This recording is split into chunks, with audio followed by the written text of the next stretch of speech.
ძლევოსნობის ფედერაციაში კომპანია წყალი მარგებელსა და საქართველოს ძლევოსნობის ფედერაციას შორის ხელი მოეწერა თანამშრომლობის მემორანდუმს, რომლის მიხედვითაც კომპანია 2014 წელს ძლევოსნობის გუნდური ევროპის ჩემპიონატის ოფიციალური სპონსორი გახდა. დღესვე ძლევოსნობის ფედერაციის ოფიციალურ სპონსორებს პრივატ ბანკით შეემატა. ბანკის სამეთვალყურეო საბჭოს თავმჯდომარემ იური კანდაუროვმა და ძლევოსნობის ფედერაციის პრეზიდენტმა ალექსანდრე ახვლედიანმა ხელი მოაწერეს თანამშრომლობის მემორანდუმს.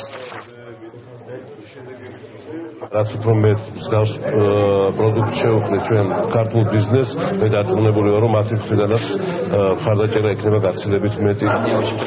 პრივატ ბანკი აქტიურად აგრძელებს სპორტის მხარდაჭერას საქართველოში. ცოტა ხნის წინ ჩვენს პარტნიორთა შორის ძლევოსნობის ფედერაციაც დაგვემატა. პრივატ ბანკი საქართველოში ყველაზე მასშტაბური სპორტული ღონისძიების პლატინის სპონსორი ხდება. მე ვფიქრობ, რომ ამგვარი ღონისძიებები ბიზნესაც ხელს შეუწყობს გარკვეულწილად, იმიტომ რომ ბიზნესისთვის ეს არის გრძელვადიანი ინვესტირება.